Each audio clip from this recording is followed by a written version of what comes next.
hello everyone, and welcome to the Pokexplanations Holiday Special. What I've done is I have taken exactly two of the most holiday-themed Pokemon I could find, that being Delibird and Stantler. So let us begin with the Delibird. When I started doing research on Delibird here, I looked at it and said, hey, you're kind of fat.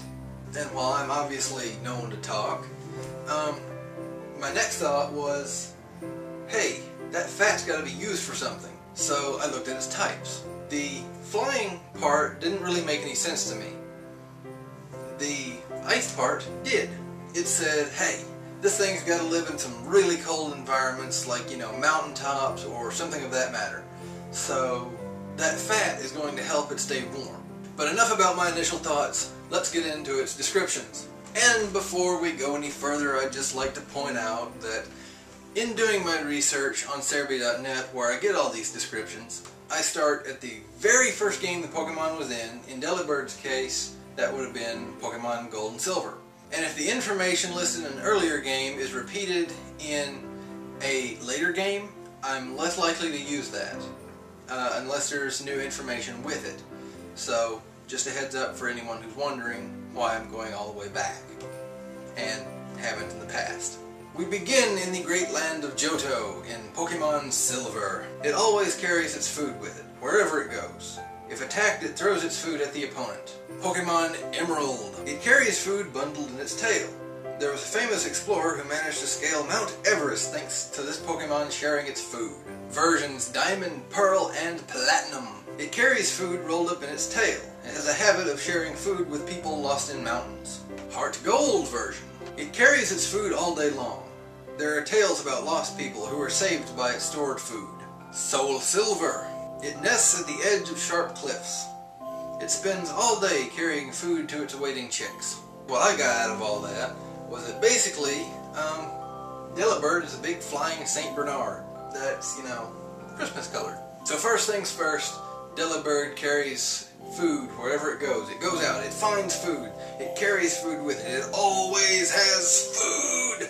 And it doesn't only have food for itself, it has food for its chicks, its young, its offspring, who are, I would imagine, waiting at the top of very sharp cliffs, such as on Mount Everest. I would imagine it does not eat a lot of the food it carries, and gives the majority to its chicks, which, judging by Delibird, and if it carries food all day long, just no matter what, I would imagine it has quite a few hatchlings at once, so by the time it gets the food to its hatchlings and they eat it, it doesn't have a lot left for itself. So I believe what I said earlier was correct, in that since it is very fat, it is able, or very naturally, thick-skinned, thick-furred, however you like to put it. Since it has all that extra weight to it, I would imagine that makes it able to stay warm, and at the same time make it able to live for several days without food. Thing 2. Delibird obviously has no problem with sharing its food with people. It's a very friendly Pokemon, as far as I can gather. Given the conditions in which it lives, it's saving hikers and just people lost in mountains in general. I'd imagine those are very rare stories, because this Pokemon is likewise just as rare. You would be very hard pressed to try and find one, and more so to try and catch one, in my opinion. And so moving on to our third and final point about Delibird, is that it will throw food at whatever it deems unfriendly. This, I would imagine, works in its favor and against it. The way I think about it is, if Delibird does not like you, and you're up in the mountains starving and it won't give you food any other way, it will automatically throw that food at you. And let's say it misses, and the food stays there after the Pokemon gets bored or decides, you're not a threat anymore, and goes about its business. you just got free food anyway. So in review, I think Delibird would be a very good Pokemon to have around, both atop the mountains and below them. Because, well, if you're up in the mountains, it's always got food. That's its natural habitat. It knows where to get the food. It knows where to find the food. It always has food. So, lost in the mountains, find a Delibird, you win. If you caught one in a Pokeball, throw it out and say, hey, I'm hungry, go get some food. And it goes and gets food. I consider that a win. Delibird would solve world hunger. That's the effect I'm saying Delibird would have on our world, if it existed. And so we move on to Stantler. Now that I think about it, Stantler and Delibird 2, now that I think about it, weren't really the kind of Pokemon that Nintendo wanted to really throw out there. They were in the game, but I think mostly for fillers. So, not a lot of people knew about them, and I don't know. I think they should have gotten more recognition. But we move on to Stantler's descriptions. Pokemon Gold version. The curved antlers suddenly change the flow of the air to create a strange space where reality is distorted. Pokemon Silver. Those who stare at its antlers will gradually lose control of their senses and be unable to stand. Crystal version. Round balls found on the fallen antlers can be ground into a powder that aids in sleeping.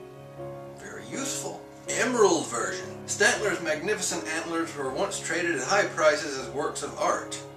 As a result, this Pokemon was hunted close to extinction. Diamond, Pearl, and Platinum versions. Staring at its antlers create an odd sensation as if one were being drawn into their centers. Alright, so first off, Stantler is a deer. It's a deer with very large, apparently hypnotic antlers. And what confused me the most while I was playing through this and found this Pokemon, I believe, around the Poke Park north of Goldenrod City in Gold, Silver, and Crystal, is that it was a normal type. It was a normal type Pokemon with psychic powers. Or hypnotic powers anyway. We'll call them that because we don't know if it's psychic or not. I think it can learn a bunch of psychic attacks in-game, but I don't remember right off the top of my head. Its antlers are a very big deal. They are used in powders to aid in sleep. They were sold as very high-priced art. So Stantler's antlers are very interesting, I think. The little black balls in their center can be ground into powders to make sleep aids, or herbs, as I guess were later discovered in Ruby, Sapphire, and Emerald. Yes, I believe that's right. And they were also sold as very high-priced art. So they certainly have that going for them, though I don't think they really like it. We can tell that Stantlers are still very rare, considering that they are, or at least were, according to their descriptions, close to extinction. So you'd be very hard-pressed to find them. I'd say almost as much so as you would be to find a Delibird up in the mountains, though that is their habitat. They're very rare. Alright, but from the Pokemon Gold description, if we may go back to its antlers for just a moment, they apparently create a sort of net that distorts the air that passes through them and creates this hypnotic effect. So it is, in fact, just a hypnotic effect, not a psychic effect. In the distorted sort of reality that the air around their antlers creates, you are being drawn towards the small black balls in the center. And I guess staring causes a part of your brain to shut down. A question I have with this is, does it affect Pokemon? Is this how Stantler deals with its enemies? But what I can say with certainty is that our world would not change based on the information I have gathered about Stantler. So Stantler would have no effect on our world, if it existed. Which, by that logic, it might. So go find a Stantler. Say you want a Stantler for the holidays. And on the note of the holidays, I would like to thank everyone for taking the time out of your day to watch this video. It really means a lot. If you enjoyed the video, please leave a like and favorite the video, and leave me a comment with whatever Pokemon you'd like to see reviewed in the future. And of course, happy holidays, and we'll see you guys later.